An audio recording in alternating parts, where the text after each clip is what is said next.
4월 2일 월요일 오늘의 주요 뉴스입니다. 3월의 마지막 거래일 뉴욕 증시는 혼조세로 마감했습니다. 지표 호재와 유로존 구제기금 확대 소식에 다우지수와 S&P 500 지수는 소폭 올랐으나 애플의 주가가 하락하면서 나스닥 지수만 하락 마감했습니다. 유럽 증시가 큰 폭으로 반등하는 데 성공했습니다. 유로존 방화벽 확충과 미국 경제지표 호전 등이 호재로 작용했는데요. 영국이 0.4% 올랐고 독일과 프랑스는 1% 이상 상승했습니다. 국제유가는 미국의 소비자 신뢰지수 호전 등에 힘입어 소폭 상승했습니다. 전날보다 24센트 오른 배럴당 103달러 2센트에 거래를 마쳤습니다. 유로존 재무장관들이 재정 위기에 대응하기 위해 구제금융기금을 내년 중반까지 한시적으로 8,020억 유로 증액하는 방안에 공식 합의했습니다. 스페인 정부가 법인세를 인상하고 재정 지출을 삭감하는 방식으로 270억 유로를 추가로 절감하기로 했습니다. 또한 GDP 대비 재정 적자 규모도 5.3%로 낮출 예정입니다.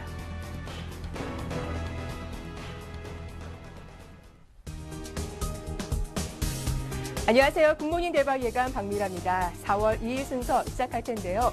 오늘은 여러 가지로 의미가 있는 날입니다. 한 주를 시작하는 월요일이고 또 4월의 첫 거래일, 또 기업들 사이에서는 1분기를 마감하고 본격적인 2분기를 시작하는 첫 걸음을 걸을 텐데요. 또 한 가지가 있습니다. 바로 서울경제TV가 봄 개편을 맞이한 첫날이 되기로 했는데요. 여러분들께 알찬 정보 그리고 다양한 소식들 전해드리기 위해서 많이 준비했으니까요. 앞으로 2시간 동안 저와 함께 하시면 좋겠습니다. 자, 굿모닝 대박 예감 1부에서는 전문가와 함께 글로벌 증시를 호재와 악재로 구분해서 정리해보고 또 이현민 본부장과 함께 시장의 키워드를 읽는 방법도 살펴보도록 하겠습니다. 또 국내 경제 이슈들 정리하면서 오늘장 공략하는 방법도 살펴볼 테니까요. 잠시만 기다려주시기 바랍니다. 저는 잠시 후 글로벌 핫 이슈로 돌아오겠습니다.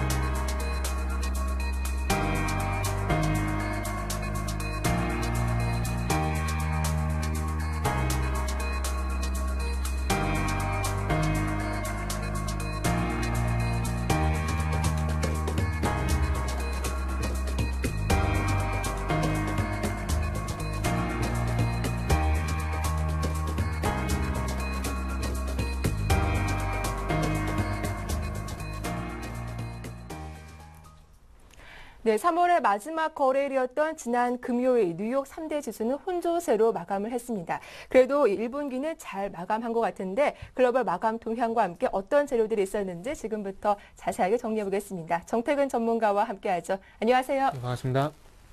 예, 먼저 뉴욕 증시, 좀 나스닥을 제외한 다우지수와 S&P 500 지수는 소폭 오르면서 장을 마감했는데 어떻게 마감됐는지 마감 동향부터 살펴보겠습니다. 네, 여러 가지 호재가 많았었지만은 조금 아쉬운 상승폭이라 조금 봐야 될 것 같습니다. 네. 어떤 유럽에 대한 어떤 그 문제라든지 그리고 미국의 GDP 한 70%를 차지를 하고 있는 개인 소비가 증가를 했다는 부분들이 나타났지만은 이런 부분들이 큰 호재가 되지는 못하는 모습들을 확인할 수 있었습니다. 먼저 미국 증시 같은 경우에 상승 출발을 했습니다. 좀 전에 말씀을 드렸듯이 유로존 구제금융기금이 8,020억 유로로 확충이 됐다는 소식이 전해졌고요. 그리고 개인 소비가 7개월 내 가장 큰 상승폭을 보인 것이 장 초반 호재가 되기도 했었습니다. 하지만 상승 출발하고 난 뒤에 미국 증시는 기술주 그리고 금융주가 약세를 보이면서 장 초반에 상승폭이 좀 꺾이기도 했었고요. 하지만 소비심리 지표도 예비치에 비해서 개선된 것으로 나타나게 되면서 낙폭을 만회를 했고요. 그러면서 다우와 S&P 같은 경우는 상승세를 장 후반까지 유지를 하면서 마감을 했습니다. 다만 아쉬운 부분은 나스닥만 약보합권에서 마감을 했었고요. 그래서 다우 산업지수 같은 경우 0.5%, S&P 500 지수는 0.37%, 나스닥 종합지수만 0.12% 정도 약보합권에 마감을 했습니다. 업종별로도 한번 살펴본다면 소비, 에너지 관련주들이 강세를 보였고요. 하지만 기술주가 약세를 보였습니다. 그리고 종목별로도 좀 세부적으로 한번 살펴본다면 애플은 BMO가 목표 주가를 유로를 675달러로 상향 조정했지만 그럼에도 불구하고 1.65% 정도 하락을 했고요. 그리고 마이크론 같은 경우는 일본 엘피다 인수전 참여 소식으로 인해서 3.7% 정도 하락을 했습니다. 마스터카드와 비자 같은 경우는 수천 명의 고객들에게 영향을 줄 수 있는 3자 사업자와 관련된 보안 우려로 인해서 1% 가까운 하락세를 보였고요. 맥쿼리에 목표 주가 하향 소식과 그리고 무디스, 시용등의 강등 소식이 있었던 금융주들 같은 경우에는 뱅크 오브 아메리카가 0.4%, 시티가 0.1%, 골드만삭스가 0.6%의 강보합권 마감을 했습니다. 네, 이렇게 뉴욕 증시 마감 상황 살펴봤는데요. 그래서 유럽 증시 마감 상황도 좀 정리를 해보겠습니다.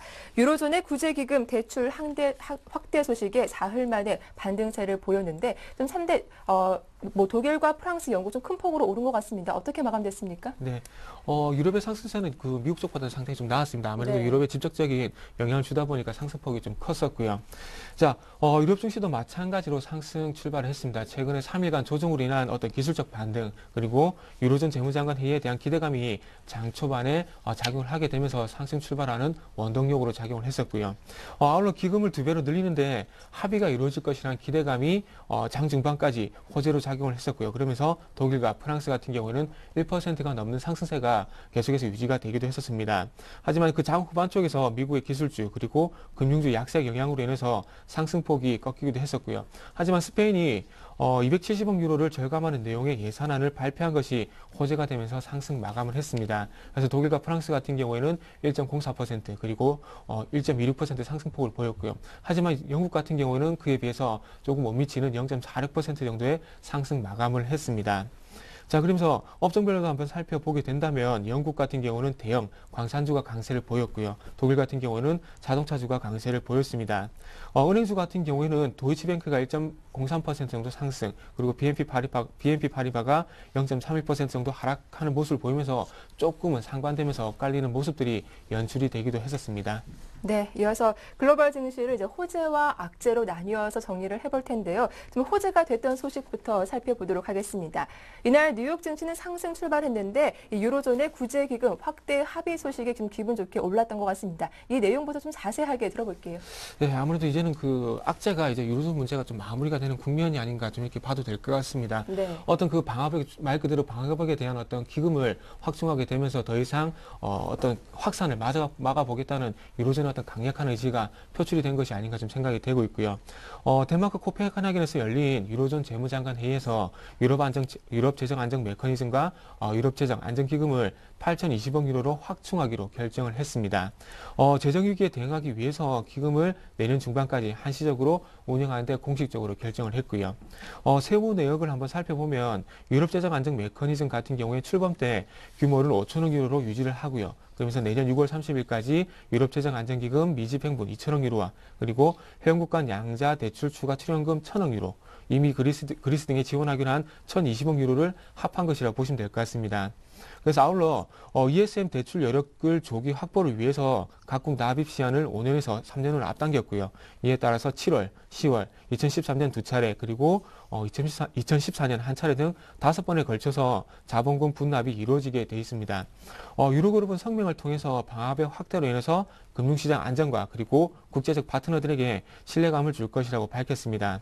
그러나 이번 합의가 스페인 등 유로존 핵심 국가들에 대한 위기 발생 시에는 대비하기는 조금 부족하다는 부분도 지적이 나왔었고요. 항구적인 구제금융 규모는 5천억 유로에 불과하면서 향후 시장이 부정적으로 반응을 보일 수 있다는 부분도 언급이 되었습니다. 아울러 독일 내에서는 좀 비판이 있었는데요. 밑빠진 독에 물붓기라는 비판이 일게 되면서 조금은 긍정적인 면도 있었지만은 부정적인 면도 없지 않아 있었습니다. 네, 다음 스페인 이슈도 좀 이목을 끌었었는데 스페인 정부가 법인세를 인상하고 또 재정 지출을 삭감하는 방식으로 총 270억 유로를 삭감하는데 절감하기로 했습니다. 이에 따라 올해 새 목표로 정한 국내 총 생산 대비 5.3% 재정 적자도 달성할 수 있을 것으로 보인다죠? 네, 최근에 그리스에서 스페인에 관한 문제 조금 부각이 됐었는데 네. 이제는 조금 그런 부분을 좀 빠르게 좀 진화를 하는 것 같습니다. 스페인 정부에서 어떤 그 긴축에 대한 어떤 강력한 의지 표현이라도 좀 봐도 될 것 같고요. 스페인 정부 같은 경우에 지출 삭감 그리고 법인세율 인상을 통해서 270억 유로의 긴축 예산안을 발표를 했습니다. 그래서 법인세 조정, 부처 지출 평균 17% 감축, 그리고 공무원 임금 등과 같은 주요 내용들이 골자라고 보시면 될 것 같습니다. 부족한 세수 같은 경우에는 소득세로부터 4.3%, 법인세로부터 17.8%의 확충을 계획하고 있고요. 이 규모는 한 123억 유로 정도 예상이 된다고 합니다. 그리고 또 해외에서 본국으로 들어오는 자금에 대해서 특별세를 부과를 해서 25억 유로 정도의 세수도 마찬가지로 확보할 계획이라고 밝혔고요. 긴축을 통해서 재정 적자를 2011년 GDP 대비 8.5%에서 5.3%로 마찬가지로 좀 낮출 예정이라고 발표를 했습니다. 네, 이어서 미국에서 발표된 경제 지표도 이날 상승을 좀 도와주는 재료가 됐었는데요. 미국의 지난달 개인 소비 지출도 예상 밖의 호조로 최근 7개월 만에 가장 큰 폭의 상승률을 기록한 데다 소비자 경기 기대도 또 1년 만에 최대 폭으로 상승하면서 지수 상승에 좀 도움을 준 것 같습니다. 이런 지표 내용들 좀 정리해보죠. 네, 일단 어쨌든 미국 같은 경우에 GDP 70%가 소비이기 때문에 네. 거기에 대한 지표가 조금 긍정적으로 나왔다는 부분은 조금 호재라고 좀 봐야 될 것 같습니다. 그래서 이런 부분들이 앞으로도 계속해서 지속이 되는지도 체크를 좀 해봐야 될 것 같고요. 미국 상무부 발표에 따르면 개인 소비 지출은 전월 대비 0.8% 정도 증가를 했습니다. 그래서 예상치인 0.6% 그리고 1월 달에 0.4%를 상회를 하면서 2011년 7월 달 이후에 가장 높은 수준을 기록을 했습니다. 가솔린 가격 급등에도 불구하고 가계 자동차 구매가 늘어났기 때문에 이런 큰 폭의 증가세가 있었다고 얘기가 나오고 있습니다. 인플레이션을 감안한 실질 개인 지출 같은 경우는 0.5% 증가를 했고요. 1월 달 0.2% 증가 대비해서는 증가세가 강화를 됐고 작년 2011년 9월 이후 최고 증가폭으로 확인이 되고 있습니다. 반면에 개인 소득은 0.2% 증가를 하면서 예상치인 0.4%를 하회를 했습니다. 특히 인플레이션을 감안한 세후 조정, 개인 소득은 오히려 0.1% 감소를 했고요. 한편 연방준비제도의 인플레 척도로 쓰이는 그런 그런 개인 소비 지출 가격 지수 같은 경우에는 0.1% 상승으로 예상치에 부합을 했고요. 그리고 1월달 0.2%보다는 낮아지는 수치를 기록을 하기도 했습니다. 네, 다음은 좀 악재가 됐던 소식들 짚어보겠습니다. 미국 마스터카드와 비자카드 고객들의 정보가 유출돼서 또 파문이 일고 있던데요. 네.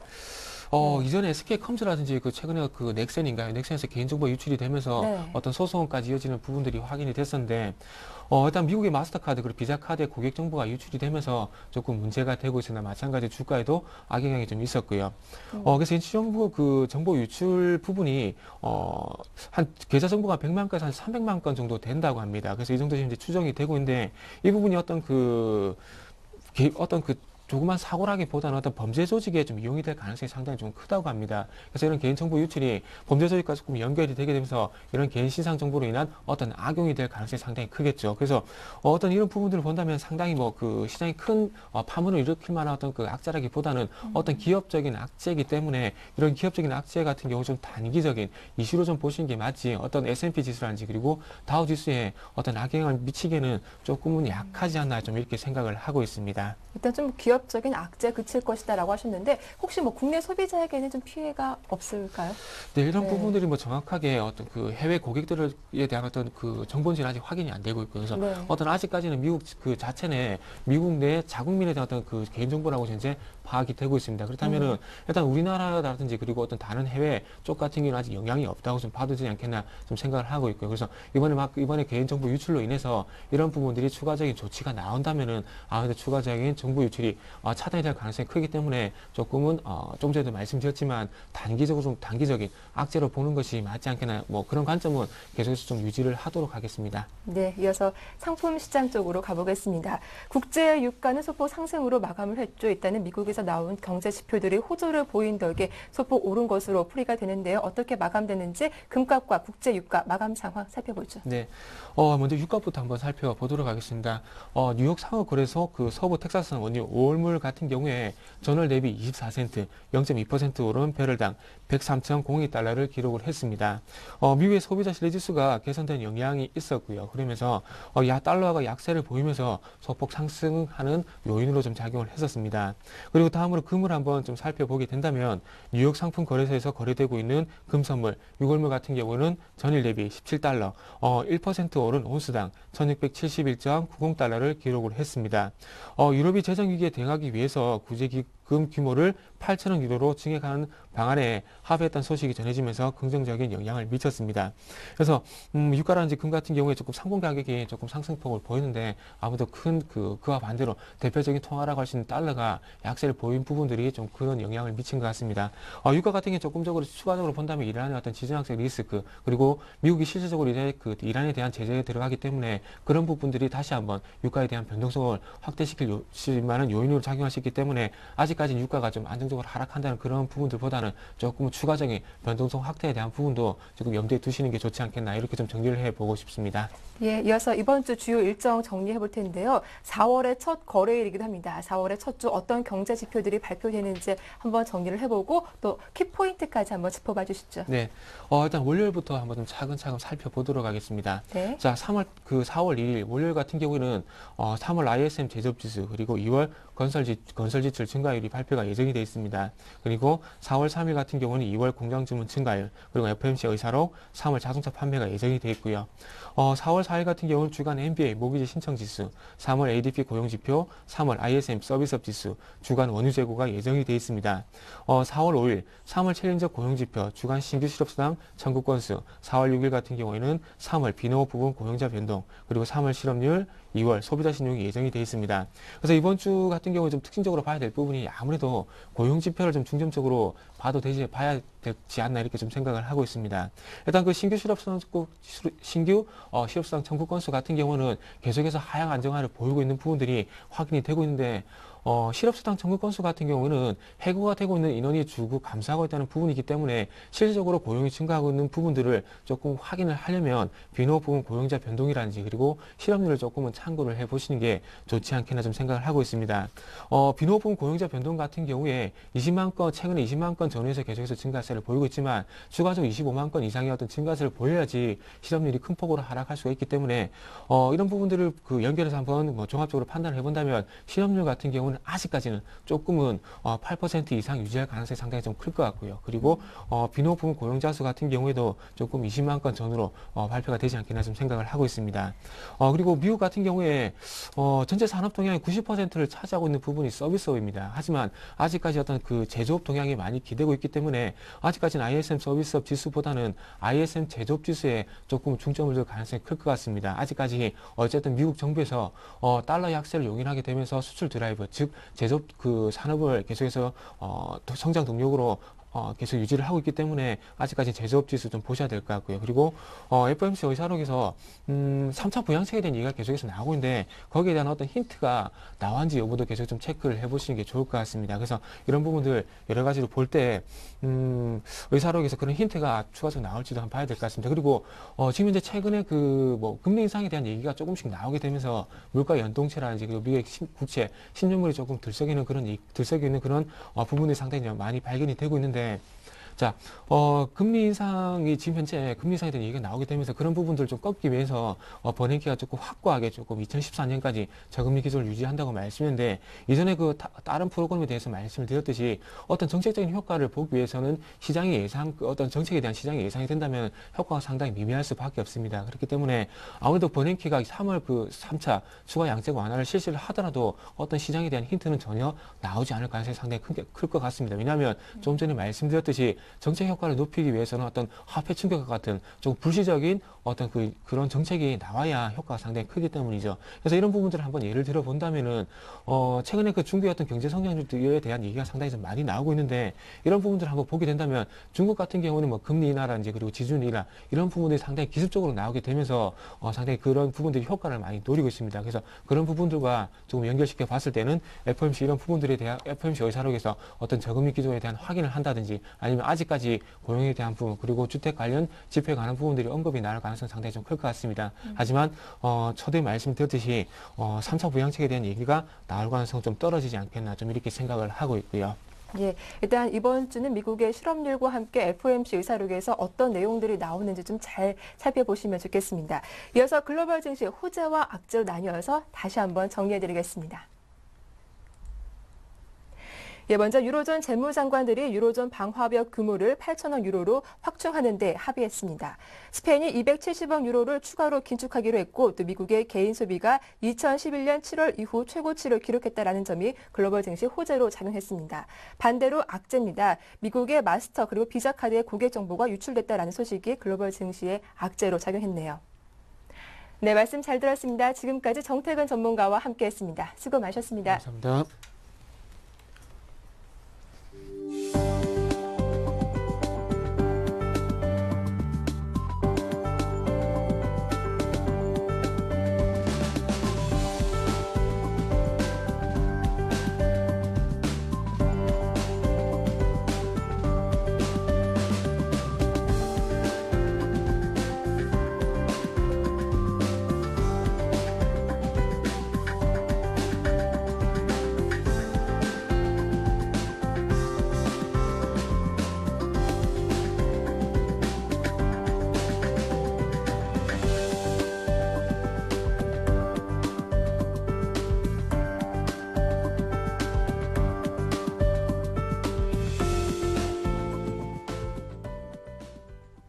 네, 글로벌 마감 시황 살펴봤는데요. 이번에는 저희가 개편을 맞이해서 야심차게 준비한 새 코너입니다. 세계 경제 흐름을 읽는데 주요한 이슈들 집중적으로 분석해보는 시간인데요. 앞으로 이번 시간은 인백스 투자자문의 이현민 본부장과 함께하겠습니다. 안녕하세요. 네, 안녕하십니까. 예, 오늘 첫 시간인데요. 좀 집중적으로 분석해볼 만한 이슈 어떤 거 갖고 오셨습니까?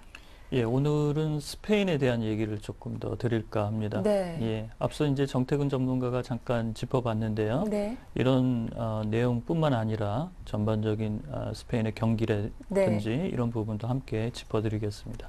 예, 지난 금요일에 이 스페인의 긴축안 내용 상당히 중요하다라고 말씀하신 걸 제가 기억하고 있는데 스페인 긴축안 내용 좀 더 자세하게 들어볼게요. 네. 그 산타마리아 스페인 부총리가 네. 270억 유로 긴축안을 30일 날 이제 발표를 했죠.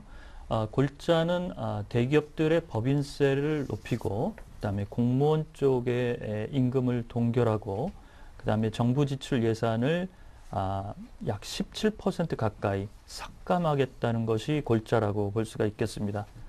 전반적으로 보면 현재 정부의 지출 삭감 이런 부분은 정부가 드라이브를 걸기 때문에 이 내용은 뭐 유효한 부분이 있다라고 하겠지만 일단 대기업 쪽의 이 세수 확대 노력이 실효성을 거둘 수 있겠느냐 이런 부분이 현재 관건이라고 볼 수가 있겠습니다.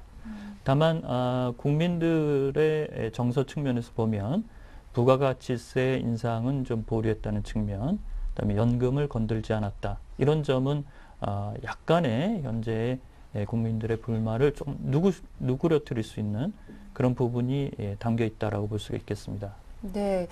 그럼에도 불구하고 또 공무원 노조들은 좀 반발이 나왔다라는 이야기를 들은 것 같은데 이번 긴축안에 대한 평가는 좀 어떻습니까? 그 앞서 말씀드린 대로 네. 연금 부분을 건드리지 않았다는 것이 가장 현재 그 국민들의 불만을 조금 잠재울 수 있는 부분이지만 네. 최근에 이제 노조라든지 이런 부분에서는 굉장히 파업 사태가 심각하게 나타나고 있고 이런 점은 이제 현저히 그 현재 스페인 라오이 총리 입장에서는 현재 걱정거리라고 볼 수가 있겠는데요.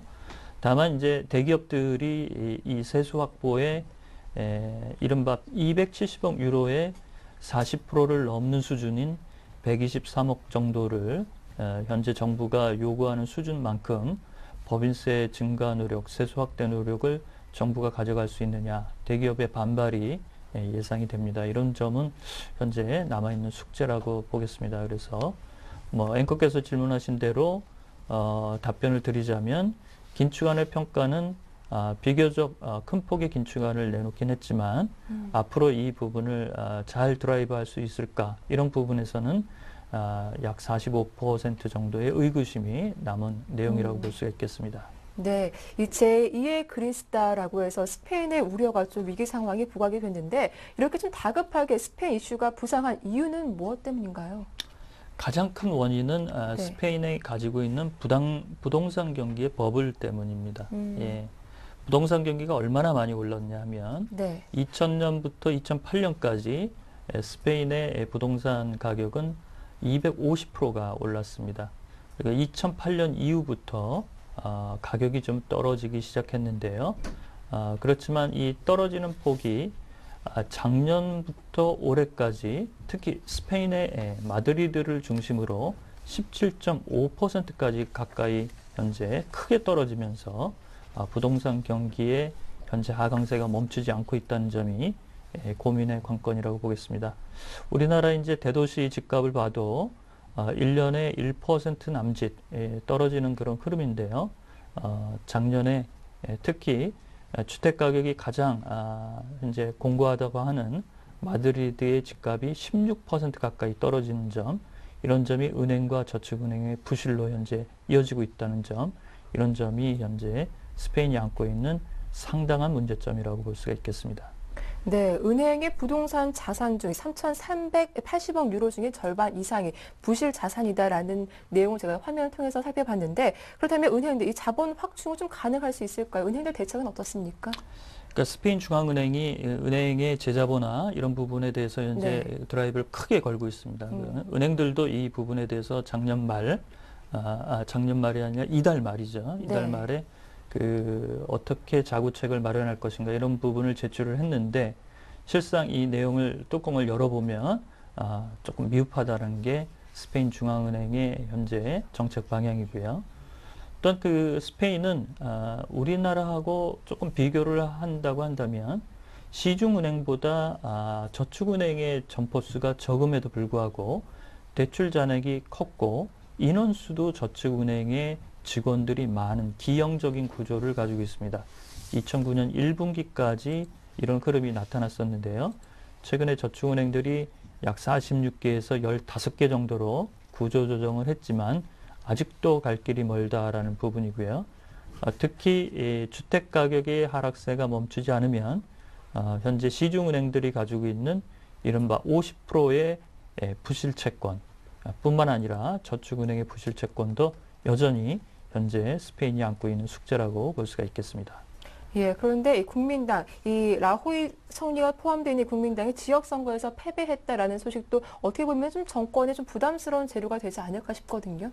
그렇습니다. 이게 스페인의 10년물 국채 금리가 5%를 다시 올라서게 된 가장 큰 이유가 이 라우이 총리가 가지고 있는 국민당이 새롭게 들어선 이후에 지방선거에서 첫 패배를 안으면서 현재 국민당이 주도권을 가지고 있는 의회 의석을 확보하지 못한 상태의 정권을 현재 잡은 상태입니다.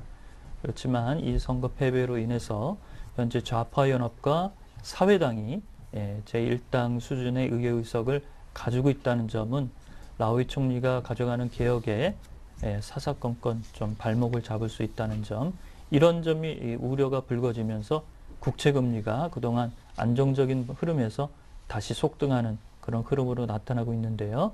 이런 부분이 현재 라우이 총리가 안고 있는 숙제다라고 볼 수가 있겠습니다.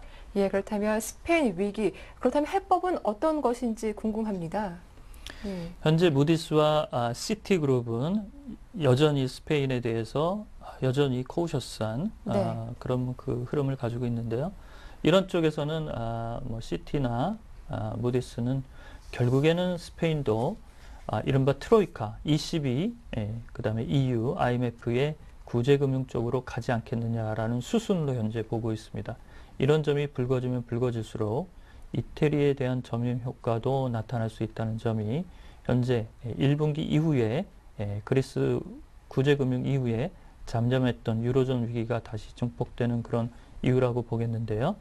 이 내용에 대해서 긴축을 현재 라우이 총리가 야당의 어떤 협조를 잘 이끌 수 있는 정치적 묘수를 꺼내놓을 수 있을까, 이런 부분이 현재 당면하고 있는 과제인데요. 이 부분은 여전히 불확실성으로 남아 있어서 현재 글로벌 증시에는 부담이라고 볼 수가 있겠습니다. 네, 자, 세계를 보는 눈, 오늘은 스페인 위기에 대해서 저희가 좀 자세하게 분석을 해봤습니다. 인백스 투자문의 이현민 본부장과 함께했습니다. 오늘 도움 말씀 고맙습니다.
네, 안녕하세요. 4월에 새롭게 인사드리는 강동석입니다. 앞으로 이슈앤뉴스를 코너를 통해서 보다 발빠르고 생생한 뉴스 전해드리도록 하겠습니다. 오늘의 첫 번째 이슈앤뉴스 주요 소식입니다. 무역 수지가 2월에 이어 3월에도 흑자를 기록하면서 2달 연속 흑자를 기록했습니다. 지식경제부가 3월 무역 수지를 발표했는데 수출은 473억 달러, 수입은 450억 달러를 기록하며 23억 달러 흑자를 냈습니다. 업종별로는 자동차, 석유제품, 자동차 부품 등은 수출이 늘었지만 무선통신기기, 선박, 가전, LCD, 석유화학 등도 부진했습니다. 무선통신기기 수출이 30% 이상 크게 감소한 것은 작년 4분기 기준 휴대폰의 해외 생산 비중이 80%에 이를 정도로 해외 거점 생산이 늘었고 국내 생산이 줄었기 때문입니다. 지역별로는 미국과 중동에 대한 수출이 늘어난 것이 눈에 띄었습니다. 중동 지역 수출이 늘어난 것에 대해 지식경제부는 한미 FTA 효과가 나타나고 있다고 설명했습니다. 반면 재정위기의 여파로 EU 수출이 큰 폭으로 줄었고 최대 수출국인 중국 수출이 크게 둔화됐습니다. 네, 두 번째 소식입니다.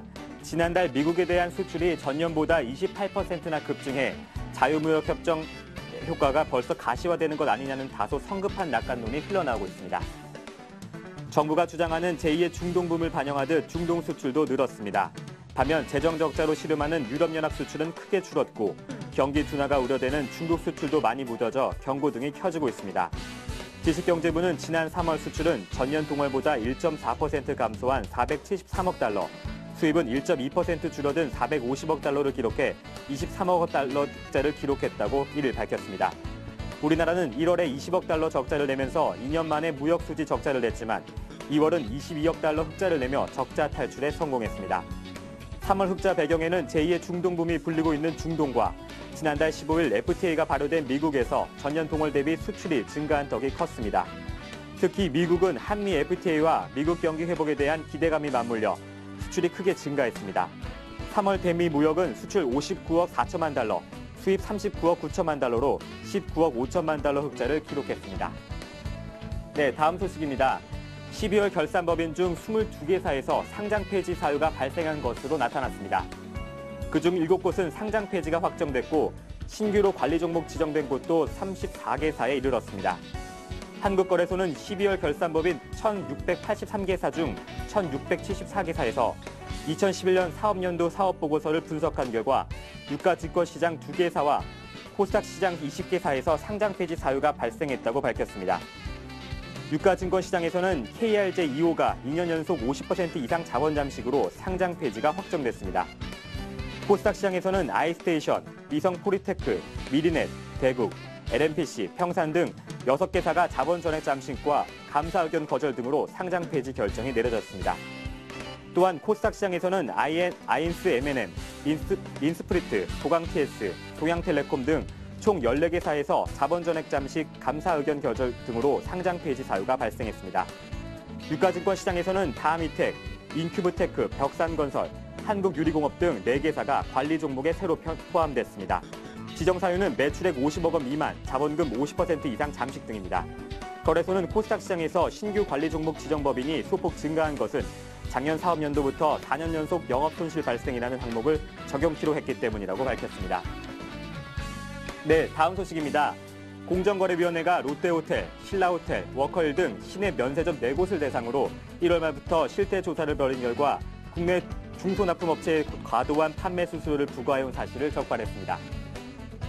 공정위는 최근 주요 면세점들을 조사한 결과 국내 납품업체들이 부담하는 판매 수수료가 55%를 넘는 것으로 나타났습니다. 이는 백화점 평균 수수료 평균 32%보다 높은 수치입니다. 이에 대해 공정위가 조사에 들어가자 일부 면세점은 중소업체에 대한 수수료를 내리기로 했습니다. 롯데, 신라 면세점의 수수료는 오는 4월부터 3%에서 11%포인트 내리기로 했습니다. 공정위는 계획대로 수수료가 인하되는지를 철저히 점검하고 일부 불공정 행위와 혐의가 발견되는 사항에 대해서는 추가 보완 조사를 거쳐 시정 조치를 내릴 방침이라고 밝혔습니다.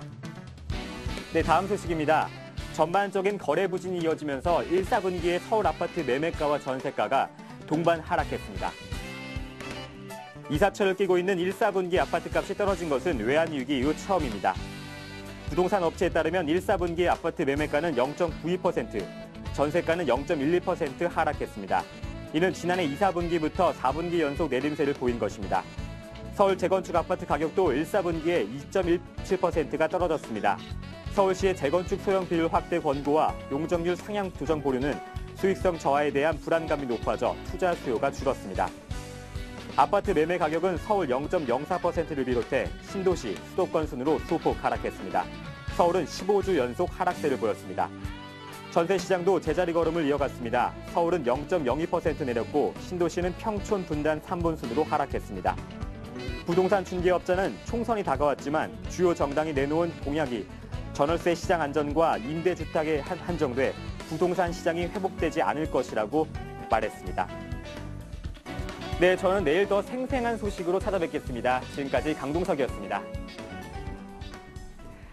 네, 강동석 아나운서와 함께 국내외 주요 이슈들 살펴봤는데요. 서울경제신문 부동산부의 이혜진 기자와 함께 3월 무역수지 흑자에 대한 내용과 또 국내 면세점의 바가지 수수료에 대한 이야기 좀 자세하게 집중적으로 다뤄보겠습니다. 안녕하세요. 예, 안녕하세요.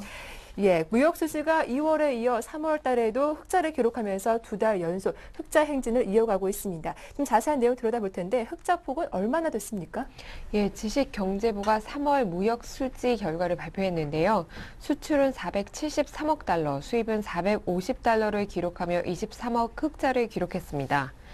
올해 1월에는 무역 수지가 20억 달러 적자를 기록한 바 있는데요. 이는 24개월 만에 적자로 돌아선 것이었습니다. 세계 경제 침체 여파가 한국 경제에도 큰 영향을 미치면서 한국 경제가 얼어붙는 게 아니냐 이런 우려를 낳았었는데요. 다행히 2월에는 22억 달러 흑자를 기록하면서 적자 탈출에 성공했고요. 또 3월 달에도 흑자를 기록해서 일단 1월이 예외적인 상황이었다. 현재로서는 이렇게 판단할 수 있겠습니다. 그러나 3월에 또 흑자를 내긴 냈지만 수입과 수출이 지난해보다 다소 소폭 줄어들어서 좀 다소 아쉬운 대목이기는 합니다. 네, 좀 업종별, 국가별로도 살펴보겠습니다. 어떤 품목의 수출이 많았고 수입은 줄었는지 또 나라별로는 어느 지역 수출이 늘었습니까? 예, 자동차가 좋았고요. 핸드폰, 선박이 나빴습니다. 자동차와 석유 제품, 자동차 부품, 일반 기계 등은 수출이 늘었지만 무선 통신기기, 즉 핸드폰이 많이 포함되어 있는데요. 무선 통신기기와 선박, 가전, 컴퓨터 등은 크게 줄었습니다. 또 LED와 석유화학, 반도체 등도 부진한 것으로 나타났습니다. 무선 통신기기 수출이 30% 이상 크게 감소했는데요. 이는 해외에서 휴대폰 생산 비중이 많이 늘었기 때문인 것으로 보입니다. 또 가전제품도 전년 동기 대비 15% 정도 줄었는데요. 선진국에서 이미 평판 TV가 많이 보급되면서 신규 구매 수요가 줄어든 데다가 경쟁 중국 기업들이 강세를 보였기 때문입니다. 지역별로는 미국과 중동에 대한 수출이 늘어난 것이 눈에 띄었습니다. 앞서 말씀드린 대로 제2의 중동붐이라 그래서 중동 지역이 오일 달러가 많이 넘쳐나면서 한국 제품에 대한 수입이 많이 늘었고요. 미국은 한미 FTA 효과가 나타난 것으로 풀이됩니다. 그러나 FTA 효과가 크다고 현재 단정하기는 상당히 좀 이른데요.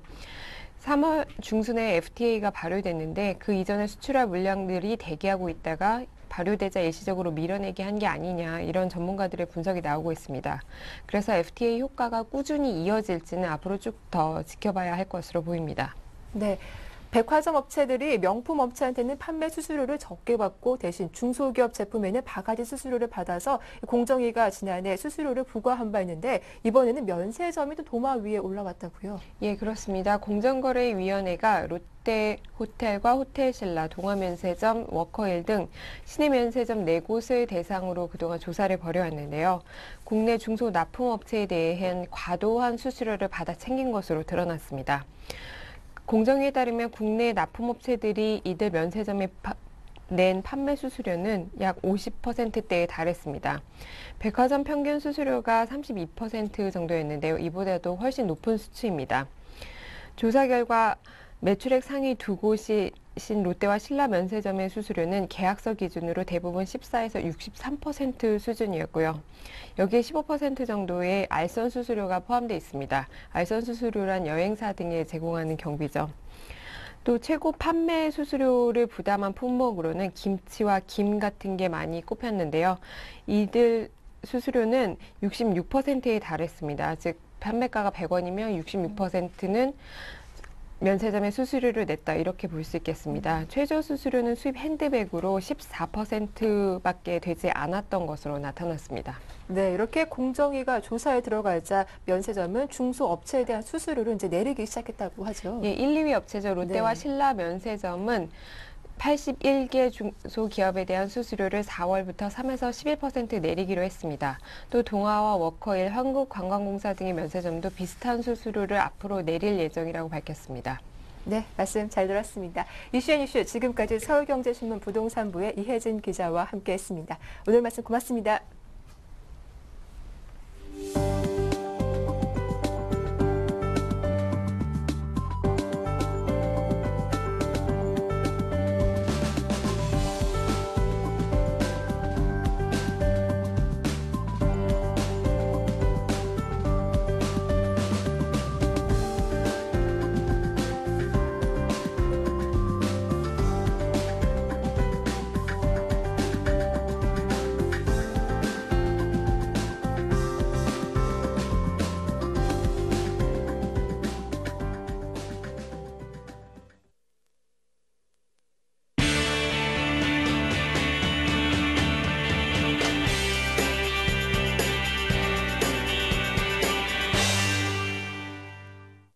네, 이슈앤 진단 시작하겠습니다. 오늘 순서는 신영증권 영등포 지점의 윤경수 차장과 함께합니다. 안녕하세요. 네, 안녕하세요. 예, 먼저 지난 금요일 3월의 마지막 거래일이었죠. 코스피 시장과 코스닥 시장 마감 상황부터 정리하고 시작을 할 텐데요. 이 코스피는 일단 3거래일째 하락세를 보인 반면 코스닥 지수가 9거래일 만에 반등했더라고요. 네, 말씀하신 대로 코스피는 좀 빠졌고 네. 3거래일 동안 그다음에 코스닥은 9거래일 만에 다행히 좀 상승을 좀 보였다고 볼 수가 있겠는데요. 코스피가 전일보다 0.37포인트 하락한 2014.04로 장을 마감을 했습니다. 이는 아무래도 미국과 중국 이런 소식들이 나쁘게 나오면서 이에 따라서 좀 하락을 했다 이렇게 보여질 수가 있고요. 장 초반 뭐 하락을 보이면서 2000선까지 붕괴되는 거 아니냐 이런 뭐 의구심까지 나올 정도로 좀 하락세를 보였었는데 다행히 장 후반에 매수세가 이어지면서 좀 하락세를 좀 보여줬다 이렇게 하락세를 좀 도움을 줬다 이렇게 보여줄 수가 있고요. 외국인과 기관이 좀 매수세를 보여주면서 장을 하락을 좀 도움을 줬다 이렇게 볼 수가 있고요. 개인이 매도를 보여주면서 장을 좀 하락으로 이끌었다 이렇게 볼 수가 있겠는데요. 기관이 840억, 외국인이 294억 정도 매수세를 보여줬고요. 개인은 34억 정도 매도세를 보여줬습니다. 코스닥은 9거래일 만에 기분 좋게 상승세를 좀 보여줬다 이렇게 볼 수가 있겠는데요. 전일 대비 5.35포인트 오른 519.56의 장을 마감을 했습니다. 역시나 외국인과 기관 이 좀 매수세를 보여줬고요. 개인이 매도세를 보여주면서 장을 좀 상승으로 이끌었다 이렇게 볼 수가 있겠습니다. 네, 이제 지난 금요일 좀 이슈와 함께 특징주들 정리해 볼 텐데 지난 금요일 상당히 좀 이슈가 많았습니다. 업종별로는 대부분 업종이 부진한 가운데 그동안 약세를 보였던 화학 업종이 그나마 좀 선방하는 모습이었고 또 하이닉스 관련된 내용도 빼놓을 수가 없겠죠. 네, 말씀하신 대로 하이닉스를 먼저 살펴보면 일본에서 이제 자기네끼리 좀 뭉치자 이런 네. 얘기가 나왔습니다. 그래서 D램 업체인 엘피다를 좀 인수를 하겠다 이런 내용이 나오면서 하이닉스가 좀 빠졌다고 볼 수가 있겠습니다. SK 하이닉스가 4% 이상 하락을 보여줬고요. 운송장비 업종이 1.2% 하락을 보였습니다. 업종별로 전체적으로는 혼조세를 나타냈는데요. 삼성중공업, 대우조선해양 이런 부분들도 3% 이상 하락을 했고 자동차주, 현대차와 현대모비스 역시도 1%대, 기아차 역시도 1%대 하락을 보여줬다고 볼 수가 있겠습니다. 하지만 모잠비크에서 가스전을 발견한 한국가스공사가 러브콜을 받으면서 5% 이상 상승을 보여줬고요. LGU 플러스는 LTE를 전국에 깐다 뭐 이런 소식이 나오면서 좀 5% 이상 급등을 해줬고요. LG화학도 말씀하신 대로 2.2%, 그리고 SK이노베이션은 1.8%, 그리고 호남석유도 4% 이상 상승을 보여줬습니다. 코스닥은 뭐 대체로 올랐다 이렇게 볼 수가 있겠는데요. 네. 셀트리온이 이틀째 1%대 상승세를 보여주고 있고요. SK 브로드밴드, SF는 2%대 상승세를 보여주고 있고요. 테마주로 보면 아무래도 정치 테마주인데요. 안철수, 문재인 테마주 관련해서 안철수 연구소가 40% 이상 사흘째 주가가 40% 이상 상승을 보여준 게 좀 특이하다 이렇게 볼 수가 있고요. 문재인 관련 테마주도 바른손 이런 부분들도 7.7%, 우리들 제약, 우리들 생명과학 이런 부분들도 강한 상승세를 보였죠. 그리고 정몽준 테마주도 또 상승세를 보여준 게 좀 특이하다 이렇게 볼 수가 있고요. 또 좀 특이한 면은 JYP 엔터테인먼트가 좀 이틀새 하락가를 보여줬다 이렇게 볼 수가 있겠습니다. 네, 이렇게 지난 금요일자 이슈와 특징주들 정리해봤는데 이제 오늘 좀 전략을 세워보겠습니다. 그런데 주말 동안 어제였죠. 중국에서 좀 상당히 의미 있는 경제 지표가 발표되기도 했었잖아요. 네. 이 중국의 PMI가 4개월 연속 상승하고 있다라는 소식이 발표가 됐었는데 좀 이 소식과 관련해서 오늘 국내 증시 전망도 좀 긍정적이지 않을까 싶거든요. 네, 그 중국의 이제 PMI 지수가 두 가지가 발표가 됐었는데요. 네. 정부에서 발표한 거랑 H에서 발표한 거랑. 그래서 네. 그 발표한 두 가지는 좀 차이가 있다 이렇게 볼 수가 있겠습니다. 그래서 정부에서 발표한 거는 좀 좋게 나왔는데 H에서 발표한 거는 좀 나쁘게 이렇게 발표를 했기 때문에 이런 네. 부분들을 우리가 좀 중요하게 봐야 될 생각이고요. 말씀하신 대로 아무래도 국내장을 지속적으로 보합으로 이끈 이유 중에 하나가 중국 영향이라고 볼 수가 있거든요. 그래서 중국을 우리가 지금은 좀 크게 봐야 되지 않을까 이렇게 생각이 되고 있고요. 그래서 아무래도 하지만 지금 말씀하신 대로 PMI 지수가 좀 높게 나온 거는 좀 긍정적인 면을 보여줄 수가 있기 때문에 국내 증시 역시도 그런 부분은 좀 영향을 받지 않을까. 왜냐하면 여지껏 2주 동안 계속 중국 영향을 받았기 때문에. 그리고 또 유럽의 유동성이 계속 나오고 있고 또 이제 지금 오퍼레이션 트위스트가 6월 달에 마감이 되는데 그 부분 관련해서도 그 과거에 보면 한 달 전 정도의 다른 대책이 나오거든요. 그래서 4월 달부터는 이번 달부터는 새로운 대안이 계속적으로 나오지 않을까. 그런 대안이 나오면 그런 부분에 대해서는 또 긍정적인 영향을 미치고 이런 부분들을 감안하면 지속적인 상승 모멘텀이 있다. 하지만 말씀하신 대로 중국의 영향을 계속 받기 때문에 중국이 내수를 지금 기하고 있다 이렇게 나오고 네. 있기 때문에 이런 부분들은 아무래도 국내 증시에 좀 좋지 않게 영향을 미칠 것 같고요. 그리고 다음 주에 이번 주 5일에 있을 삼성전자 실적 발표 그리고 다음 주에 있을 총선 그리고 옵션 만기 또 그다음에 우리나라는 이제 지정학적 리스크가 있기 때문에 북한이 로켓을 발사한다 이런 소식도 있어가지고 아무래도 이런 부분들은 국내 증시를 좀 발목을 잡지 않을까 이렇게 예상이 되고 있습니다. 삼성전자가 그동안 과거 주가를 보면 실적 발표 이전에 주가가 상승을 했을 때 실적 발표가 정말 서프라이즈 실적 발표가 아니면 주가가 하락하는 이런 모습을 보여줬기 때문에 삼성전자의 실적 발표가 국내 증시에 그리고 다음 주에 있을 중국의 경제 지표, 네. GDP죠. GDP에 어느 정도 8% 이상이 나와야 되는데 8% 이상이 안 나온다면 이 부분 또한 국내 증시에도 좀 영향을 미칠 이런 상황이 있기 때문에 이런 부분들을 감안한다면 아무래도 금주는 역시 또 보합 정도로 가지 않을까 이렇게 예상이 되고 있고요. 네. 이런 부분들이 다음 주에 있을 말씀드렸던 총선이나 로켓 발사나 그리고 이런 부분들 감안한다면 아무래도 증시는 좀 쉬어가는 분위기를 이어갈 가능성이 높고요. 하지만 지금 현금 보유한 비중이 높고 특히 지난 금요일도 그랬지만 기관의 투신에 특히 매수세가 들어오면서 장을 상승으로 이끌 가능성이 높다 이렇게 볼 수가 있겠습니다. 그래서 전략은 조금 이제 단기 트레이딩으로 가시면 괜찮고 현금도 20%에서 30% 정도 보유하고 가시면 괜찮지 않을까 생각이 됩니다. 네, 중국과 관련해서는 긍정적인 흐름이 예상되지만 지정학적 리스크가 남아있기 때문에 이번 주도 좀 보합권이 예상된다라고 하셨는데 그렇다면 이번 주 좀 살펴볼 업종도 중국과 관련된 쪽으로 살펴볼 수 있을까요? 이번 주는 아무래도 네. 삼성전자 실적 발표 관련해서 반삼성전자 이렇게 볼 수가 있겠습니다. 왜냐하면 네. 삼성전자가 그동안 너무나 독주를 했기 때문에 삼성전자 관련해서도 그 반삼성전자인 이제 실적 관련주가 나오기 때문에 실적 관련해서 작년에 차화정이었는데 요번에는 이제 자동차하고 화학 이렇게 두 가지를 좀 볼 수가 있고요. 그래서 LG화학 그리고 기아차, 현대차 이렇게 좀 보시면 괜찮을 것 같고요. 그다음에 그룹주 관련해서는 롯데 그룹주를 좀 보시면 될 것 같은데요. 롯데 삼강과 호남석유는 지금 가격이 워낙 많이 빠져 있고 또 올라갈 가능성이 상당히 높기 때문에 그리고 한 가지 더 본다면 모나리자 이렇게 좀 보시면 괜찮을 것 같습니다. 네, 이번 주는 좀 실적과 관련해서 살펴보는 게 좋겠다라는 의견을 주셨습니다. 잘 참고하시기 바라고요. 지금까지 신영증권 영등포 지점의 윤경수 차장과 함께했습니다. 도움 말씀 고맙습니다. 네, 감사합니다. 네, 굿모닝 대박 예감 1부 순서는 여기서 마치고 저희는 잠시 후 2부로 다시 인사드리겠습니다. 고맙습니다.